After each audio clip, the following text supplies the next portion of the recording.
Hello, I am young Penitent, and you are now in my corner.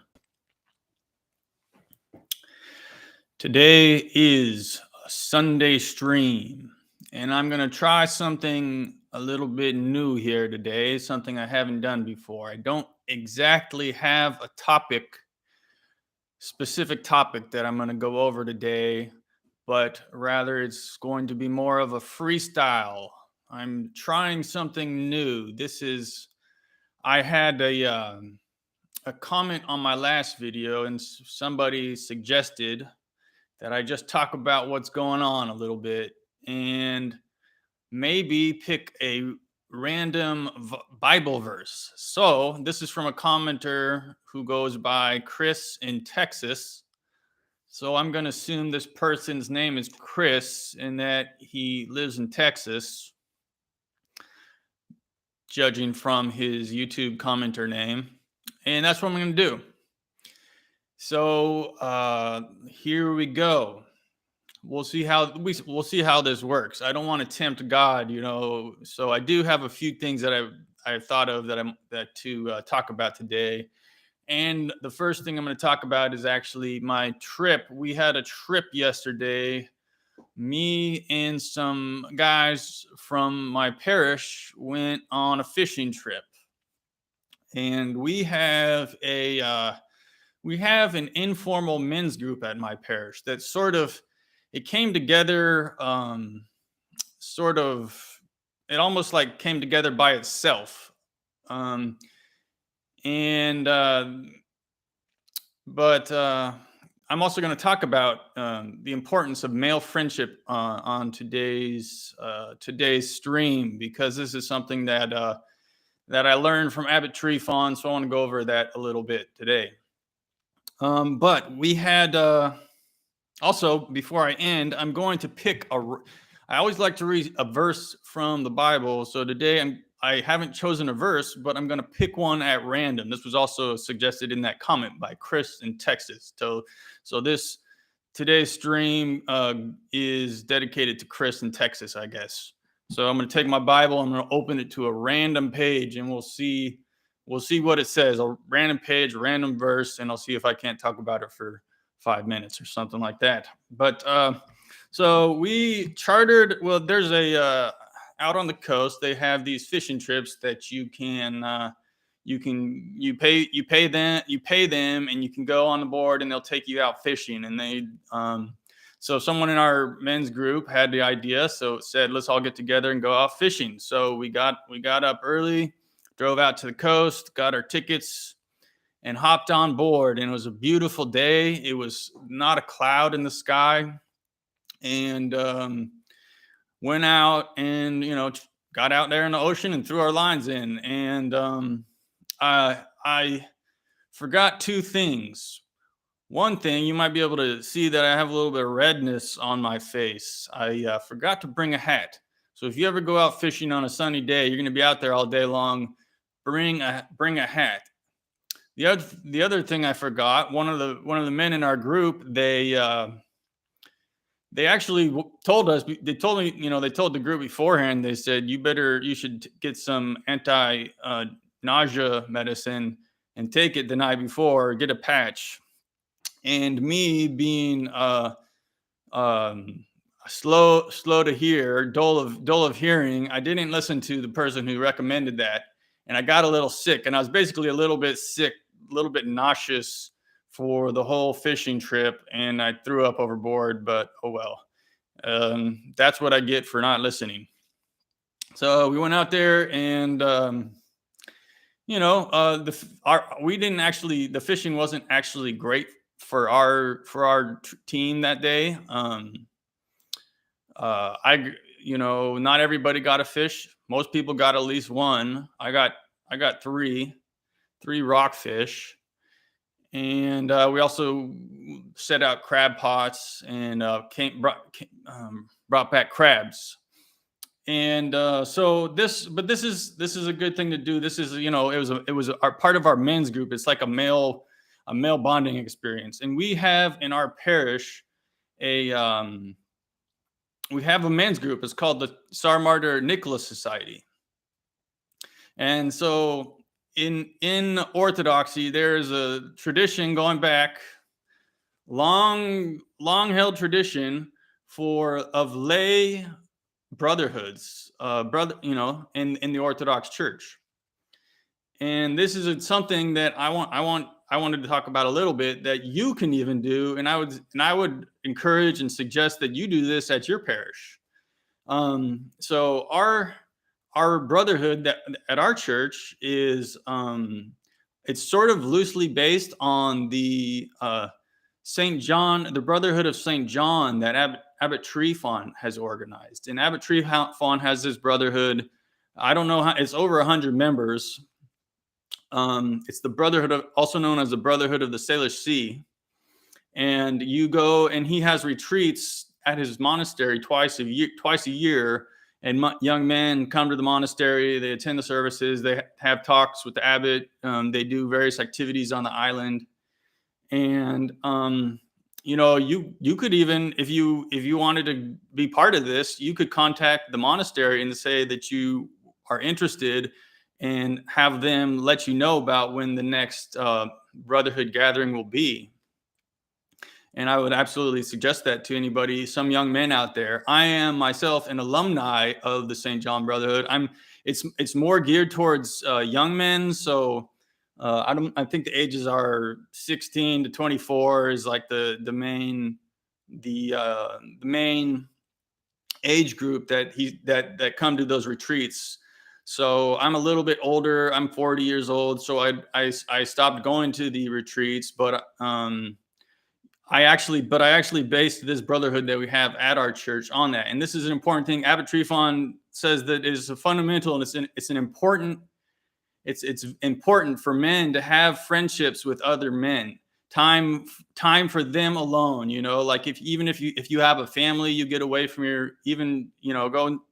It's important that you're not just friends. Your only friend is not just your wife. You should have some male friends as well. And if you're not married, this is even more important, because you've got to have friends, and friends that are Christian, who can, who support you in the faith and aren't going to take you away from the faith. You might have friends who aren't Christian, and they're more than likely going to be, they'll be doing activities. They might be, drinking to excess and things like that. Or when they get together and speak with, and they're talking to each other, they might talk about things that that a Christian shouldn't really, that's not edifying. So it's important to have male Christian friends to, build each other up. So I would suggest that you do this, that you start this at your church. And here are some examples of the activities that we do in our men's group in our church. One is, we have lifted weights together. Lifting weights is a masculine activity. If you don't know how to deadlift, learn how to deadlift and squat and bench, and do all the, you should, it's a good idea to learn how to lift weights, because it's healthy. It's going to keep you mobile and active, into your old age. It has benefits, and there's a lot of health benefits to it. It's good for your brain, your how you feel about yourself. It helps you to fight off depression, and just if you become strong, the way you carry yourself, you'll have more confidence in life. And I can't think of any more masculine activity than deadlifting, pulling a heavy barbell off the ground. It's just brute strength. That's something that you ought to do. So, you can, it's hard to get into weightlifting if you don't know anybody. It's kind of intimidating if you just show up in a gym and there's all these big guys lifting heavy weights and you don't know what to do. So if you have some friends who can introduce you and teach you and show you how to do it, that'll help you to get into it and to learn how to do it. So one activity you can do is lifting weights. Another masculine activity, women can do this too, but it's more of a male thing, is to shoot guns. You can go out to the gun range and shoot guns together. Or drink whiskey. If you're 21 years old, drinking whiskey with the guys is sort of a masculine activity, is it not? In our group, we also read books. We have a book club once a year. We pick a book, And so far, the books we've picked have been banned books. You can't buy them on Amazon, but we'll read a book together as a group, get together and talk about the book. The next book we do might actually be a spiritual book, because I think some people might be maybe some people are lagging in their spiritual reading, so it'll be a good way to get people who aren't doing their spiritual reading to get them to read a spiritual book.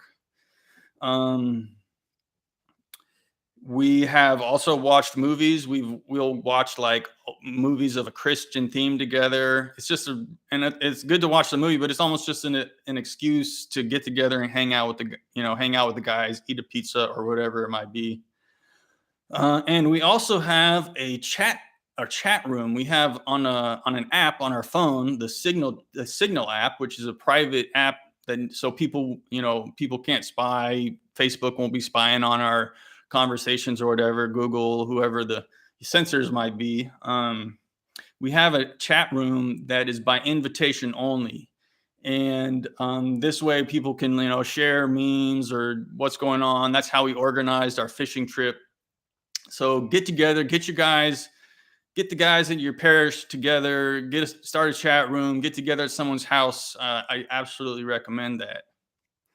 And our chat room is actually by invitation only on our Signal chat, because we share some very red pilled stuff on there, and you kind of have to be vetted, because some of these things, if someone's new to orthodoxy and or just we don't know who they are, a lot of us tend to be really extremely red pilled and based, and we'll say things that if you're just a normie, or you're coming from like your regular American background, you went to a liberal arts school or whatever it was, the universities are liberal, so these kind of ideas that we might talk about are going to be they might be offensive, and people might not be ready to hear them. So we want to be careful about what we say and to whom, because we don't want to scare anyone off from the faith by saying the wrong things, because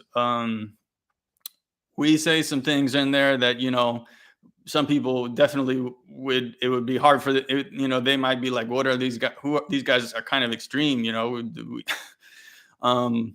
and we've been trying to tone it down, honestly, a little bit in our chat, but and now and those are the activities that we do with our group. But you can also it can't be limited to that. You could maybe, I don't know, go play baseball game, or play a basketball game if that's what you're into. Maybe you could organize some charitable activities, or some some missionary work, some publishing. There are other groups that have done this. I'm going to tell you about two. There are a couple men's groups online that you could, if there's nothing that you can organize locally, there are a couple you could maybe join online, and I'll mention those here. One is called the St. Paisio's Brotherhood, and this is, if you could just Google that, and they have, actually, this is part of the Antiochian church, and I think it has a clergyman who leads this, but they have online groups that they teach men how to be men, which is important, because here in today's society, everyone's like in the world, people, they're trying to make everybody equal. Men are like women, and there's no difference in that kind of thing, but there is a difference, and kind of men have been losing their, the masculine separated activities, and we work with women, we work side by side with them, and anymore. So, well, it looks like maybe I should have called this stream men's groups or something like that, because it looks like I ended up talking about this a lot.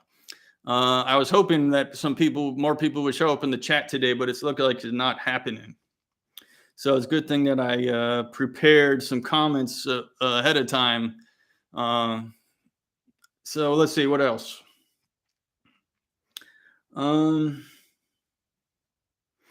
So that's what I wanted to talk about with the men's groups. Oh, and about our fishing trip, I wanted to say, shout out to young Oliver. We had a 6-year-old boy who could barely look over the railing of the boat, and he couldn't even cast uh, his own line. But he caught more fish than anybody else that day. 6-year-old boy. He's not even like 4 feet tall yet, probably 3 feet tall. So shout out to Oliver, the fisherman of the day. Every time I looked over my shoulder, he had another fish. It was amazing. Um, let's try this. Let's try this random Bible verse. Here it is. Now, I don't know where it's gonna. I don't know what I'm gonna do. I don't know what page I'm gonna pick. This could be Old Testament, New Testament. Okay, pick the page. Oh, that's the concordance. We can't read the concordance. Okay, try this again. All right. Don't know where it's gonna go. Uh-oh.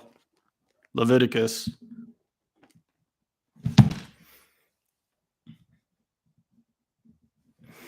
All right, I guess I'm here in Leviticus, and now I got to pick. Now I have to pick a passage out of here. So I'm gonna run my finger over the page and stop here. Okay. Leviticus chapter 4, verse 2. Speak unto the children of Israel.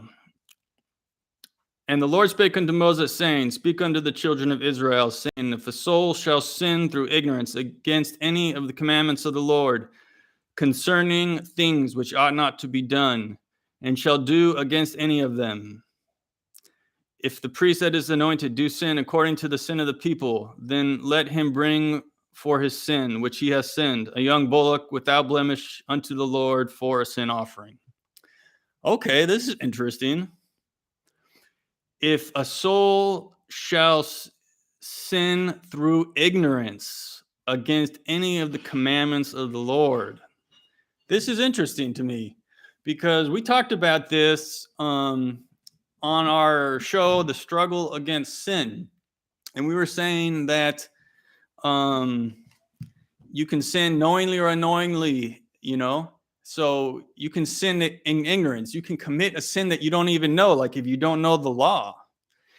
So this, I didn't really realize that, but this goes all the way back to the Old Testament here in the Pentateuch. Here we are in the book of Leviticus. If someone sins unknowingly, so here we are. This is a biblical principle going back to the Old Testament that it's possible to sin without knowing, and this is why it's important to learn the spiritual law. So we're not under the old law anymore that they talk about here in Leviticus and all these Old Testament, Deuteronomy, these kind of things where we have the old law that we're not necessarily under, but there are some things that we do still keep from, we do those that Jesus upholds, like the 10 Commandments. We still keep the 10 Commandments, the commandment to love the Lord your God. These are all from the Old Testament, So this is interesting to me, that this principle that there's the principle of sinning in ignorance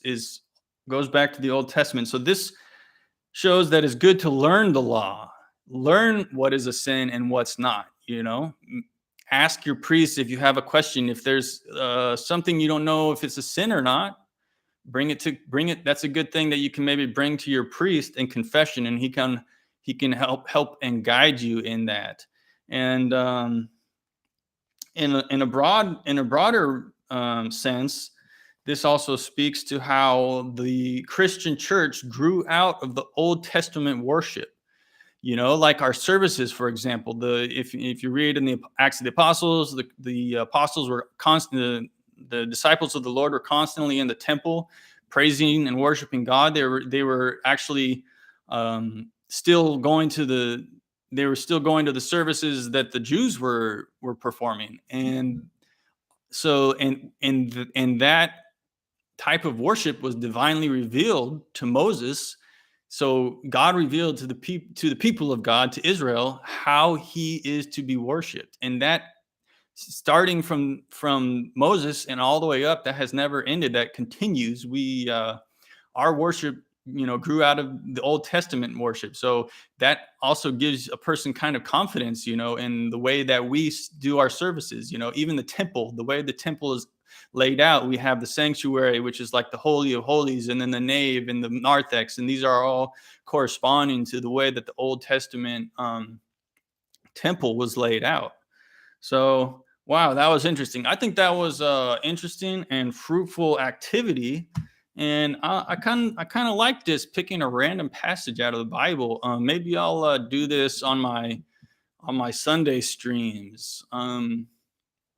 So this is I don't. Yeah, I like this, not having to like prepare too much on a Sunday, because you're not supposed to work on Sundays, and this is sort of work for me. But I guess liturgy is also work and it's worship, so it sort of feeds into that type of thing, because we're studying the Word here. I have a couple more things to talk about actually here that I've noted down before we check out for the day.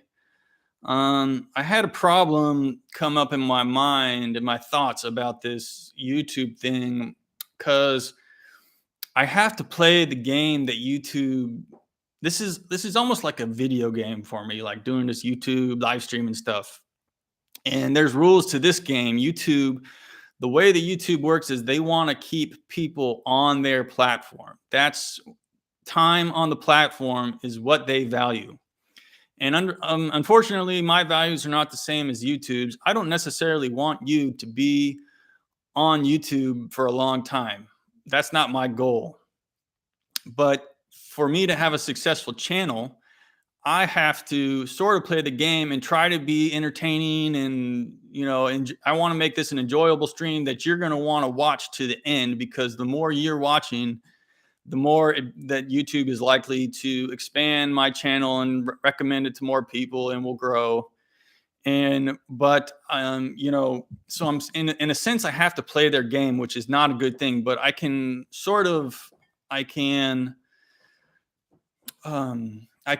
make it work up for it, by playing their game, because I also have my own goals, which is, I'm trying to save my soul, and I'm trying to do a little bit of work here that I think can benefit other people to help them also save their souls. So, my goal is not necessarily YouTube's goal.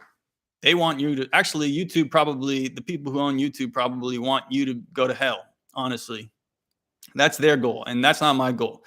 But I can work with them a little bit by trying to be entertaining and keep you on my channel and keep you watching, just to play the game, so to speak. And but know that that's not necessarily the reason I'm here. It's not necessarily to keep you on on YouTube. That's not why I'm doing it. But I have to admit that is part of the game, and I'm playing the game because I have my own goals that I'm working for. Okay, and lastly, I have an idea of something I can talk about. I have a few minutes left. I'm trying to do these up to about half an hour long, my shows. So I wanted to share a little bit about my icons. So I've talked about this one here a little bit before. I'm pointing to it over my shoulder here. That's the icon. That's the icon of the prophet Daniel. And I commissioned that from Shane Swenson. And he is an iconographer up in Washington, a spiritual son of Abbot Trevon, who soon he's working on a website that he's going to soon reveal, that maybe you can we'll be able to go to commission icons also, because, that's part of his business. He's also happens to be, I think he's a tattoo artist, is how he makes most of his money, but he would like to ultimately, I think, earn his living from painting icons. So when he gets his website, I've talked to him. When his website comes out, we're planning on having, I'm going to bring him on the show. We can so he can show you his website. And I'm going to try to learn to use OBS, which is a streaming service, that so that I can share my screen, and then I can kind of expand the possibilities of what I do here. Instead of just me sitting in front of the camera, I could also maybe share what I'm looking at, share a website, this or that. I don't know. So I'm going to try to learn how to use that software, and and especially before I bring Shane on the show, so that we can show you his website. So this is the icon I commissioned from him a number of years ago, and I met him through the St. John Brotherhood, actually. um so he gave me a really good deal there on that one, actually, and so that is my patron saint. And right next to him here, behind the Theotokos icon, that is the icon of the Holy Trinity that my god brother Donald painted for me. And so I keep that up there to honor my god brother Daniel. Then, of course, we have Christ in the middle, um, with the closed book. The book is closed. That means that, that's at the end, when the creation is folded up and life is at an end. That means the book of life is done. Once you're dead, your life has been written, and it's all over. And so he's holding that book, and hopefully your name is written in that book, and you can actually pray to God, write my name in the book of life. And next to him,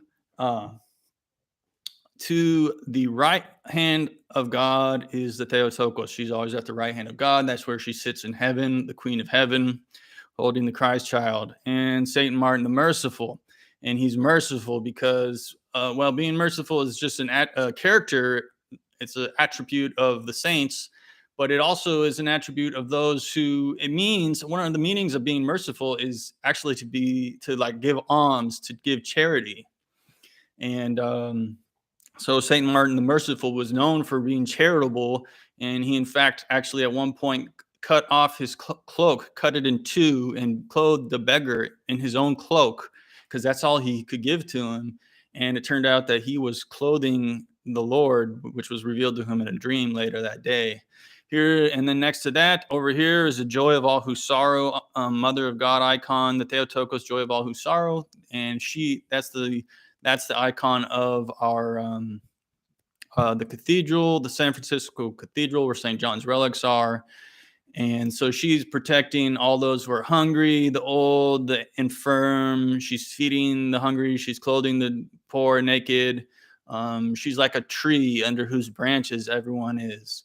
Oh, and by the way, this icon of Christ, which is a very popular icon, is the original for that is in Jordanville, in their chapel inside, not their main cathedral, but one of their side chapels. That's where that original icon was when it was painted. And finally, I want to tell this St. Nicholas icon over here on the far end. This was given to me by a woman, bless her soul. The last time I did a public performance of rapping was at a picnic here in Corvallis.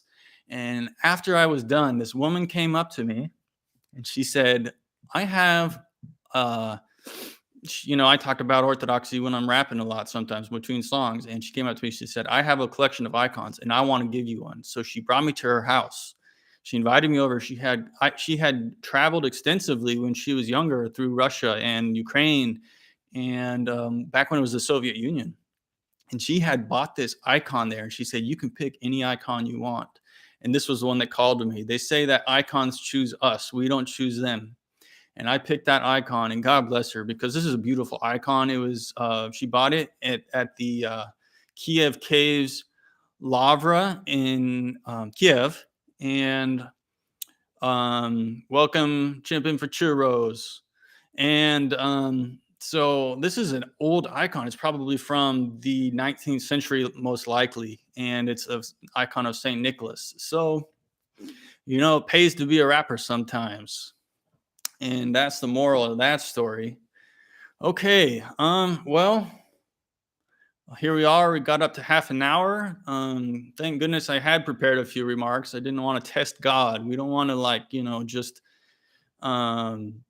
launch off into the deep without having a plan entirely. I think that wouldn't have gone well, but maybe I might have been able to adjust, but I had a few things talked about. I had a few things to talk about prepared ahead of time.